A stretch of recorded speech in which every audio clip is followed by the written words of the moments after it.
Simon, you ready? Yeah, I'm ready. Ladies and gentlemen, I have the pleasure to introduce the first act of the evening. He's a talented poet from all walks of life. Please make some noise for Simon.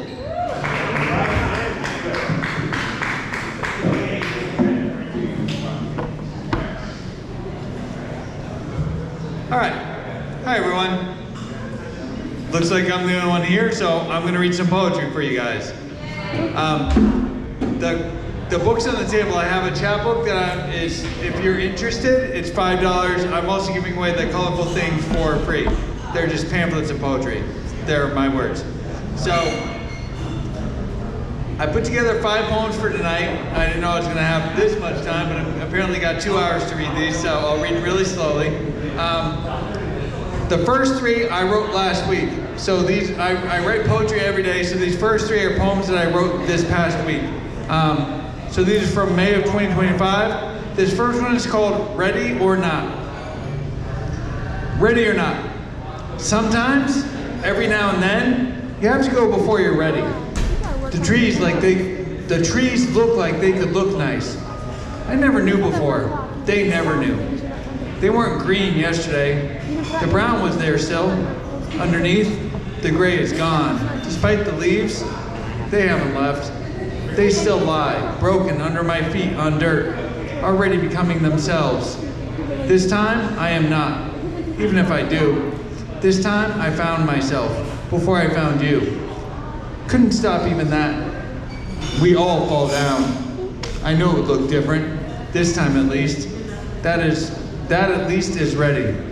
It seems worth it. In the moment, that moment is gone. A new moment comes. Is consciousness life? Is it something else? Which one might not matter, just to my conscious self. I can't help anthropomorphic thoughts, watching leaves disappear months later, the cacophony of green echoing from all directions of the woods, especially beside the water. Ready or not. Thanks, guys.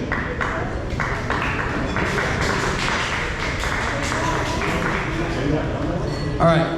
This next one is also from the past week. This one's called Perfect. This one's a little bit shorter. So, perfect. Perfect is not this. Filled with false beliefs, we laugh at each other. You laugh at everyone. I laugh at myself. It's hard when we try. It hurts when we hold back.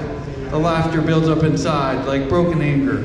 And so we sit, waiting. I long to tell you, but you are so far from here.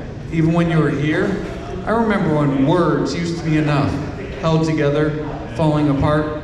Seems like nothing is ever anymore. Together or apart, held or falling. Perfect. Thanks, guys.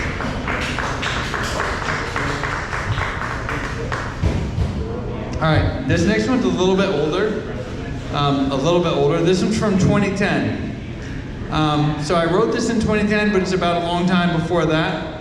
So it's called Kang Otsu Japan, 1985. So I write poems every day, but I go through my older ones and I try and see if they're worth reading. This one I thought would be worthwhile, so let's see how that goes. It's called Kang Otsu Japan, 1985. Isolated a mile from Tokyo Bay, where men in rubber boots cut arms from starfish to use as bait before throwing the regenerative bodies back to the foul salt water, where 8-inch cockroaches basked in the sun upon the same stretch of concrete seawall. I learned to cope as the only white-skinned boy in a village, played with Japanese boys roughly my age who spoke little English or preferred not to, in my presence, embarrassed of my judgments or judging me in Nippongo as a Bakagaijin. Sorry, that's another side. Our neighbors reacted in various ways. An elderly lady threw rocks at me daily as I walked past her house towards the bus stop. A kind woman named Hiroko would invite me into her house for coffee-flavored jello, azuko-flavored daifuku, or other Japanese treats. But most of the locals simply ignored my family, waiting to blame us for our disruptions in their ordinary lives. Instead of drawing us closer together, those years seemed rather to pull my family apart. Sister rebelling for freedom, father away at sea, mother trying to balance translations, crashing economy, isolation, and household. I isolated myself, turning inside, perhaps as protection from that isolation. Taking Oats to Japan, 1985.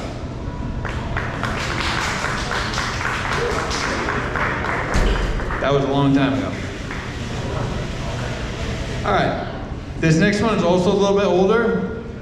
This one's from around 2010, or maybe a little bit before that. I don't know the exact date, but it's from around 2010. It's called Implied. Implied. There is no such thing. It is the implied by angles. Only upon entry. No. Let me try that again. Implied. There is no such thing. It is implied by angles. Upon entry from outside, always implied without being conformed or denied. The learning process goes on. That's why it is a process. Never reaching a conclusion when it will be confirmed or denied. The water sounds nice at high tide, lapping up on the pebbles. Aeration confirms liquidity. The soft air enters slowly. The water each moment, with each breath, implied. All right, I have one more to read. So this one I wrote again last week. I wrote a few poems over the past couple weeks, and I kind of worked them together as this one. Let's see if it makes sense as one. The newer ones are actually drafts, so this is the first time I'm actually reading them. This one's called Jelly. Jelly. Not that it doesn't matter, even if it does. It started with a question, then another was added. The determination was that driving was evil. It is done by the demons holding on, inside and out. Tentacles dangling, swinging free, swaying with the current, whether for good or evil. Is consciousness required either way? No. Or, is consciousness required? Either way, no. We cannot know which demon or angel holds our hands or our tentacles. Still we slide away. So I was wrong. It didn't start with a question. That came after the claim. Everyone's got their own demons. Mine are better than yours. I read it a few times out loud to others. One of the others first asked me a question. Could I use your words? Build my own off of them? I said yes. He said thanks. The next day, I stayed away, put a draft together, along with guitar accompaniment. It made me blush. My demon was jealous. Then others asked more questions about jellyfish's demons, controlling their tentacles, making them drive, stolen whip. There go the jellyfish again. I went to AC. They followed me there, with or without cars. The jellyfish or the demons. In case of hazard, don't trust the demon. Never trust the demon. Not the jellyfish he's riding. And that's that. All right, guys. And let me go get some more and I'll come back up. Sure. Okay. Thanks. I have a whole binder full. Is anyone going to show up? Maybe.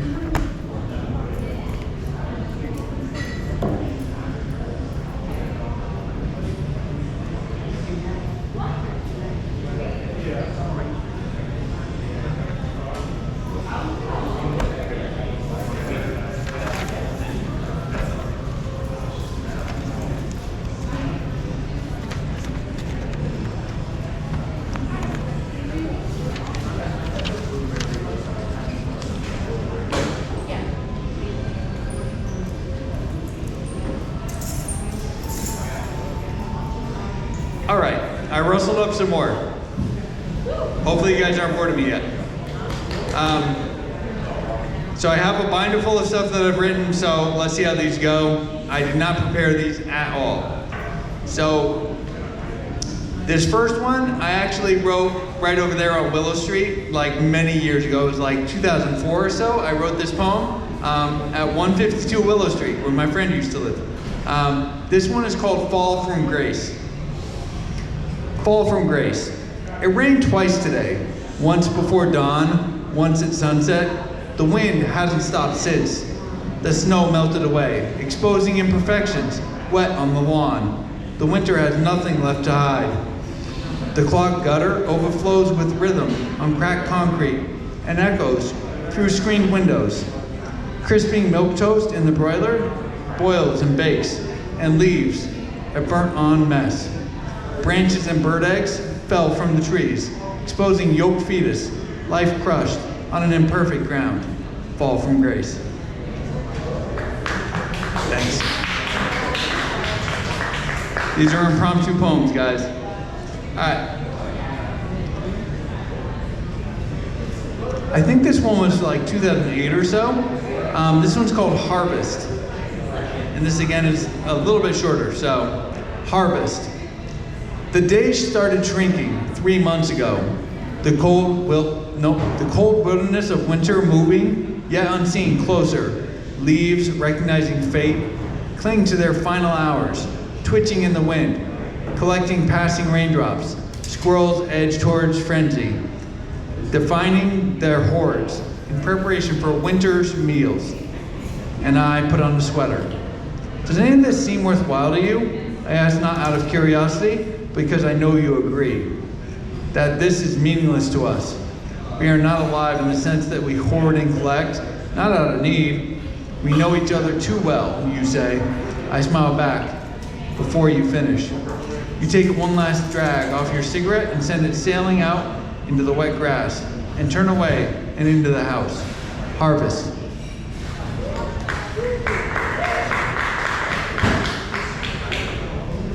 I used to write a little bit deeper, so these are a little bit more complex than my newer ones. This one I've read before. I think I read this one here before, but why not? So this one's called Contemplations of a Deer in the Universe. And I wrote this one actually at Gulf Beach in Milford, if you're familiar with the area. Contemplations of a Deer in the Universe. The sky is dark at night, or so it seems, under lights, white and amber glow, green and red, ebb and flow, sand slides and flurries and blizzards and ripples and waves all around the edges, like the copacetic places in Australia, away from the outback, apparently, obviously, in front. A single star shines down between the clouds from the universe above, or below in Australia. Rosa rugosa and elusive beach grasses, an island in the sand. Mirror Atlantis and maple on an island in the sound. I've seen the deer browsing, grazing, an island of sanctuary. No humans April to October, no humans breeding. And the light echoes all along the water's edge. Contemplations of a deer in the universe. Thanks. And I have one more to read, if it's allowed. All right, cool. This one's called Autumn Rain. So I wrote this one probably like 2006, 2007. Let's see how it goes. Autumn Rain. November dies slowly. Cold wind and crisp leaves cover the brown grass. Naked tree skeletons branch out from the ground, stretch and scratch at the sky. Honesty contradicts itself. What else can it do? I am cold. My heart doesn't beat fast enough to warm all the way to my feet and my fingers. Trees eat themselves. They lose their leaves, allowing them to fall to the ground, to deteriorate into the ground, to nourish the tree's roots and grow new leaves next year. We bury our dead. The woods which surround my house smell of this rich compost, dying, decaying, fleeing. All this brought on by life, the cold, and tiny bacteria hovering through the fallen leaves, dead before they hit the ground. Autumn rain. All right, guys, thank you.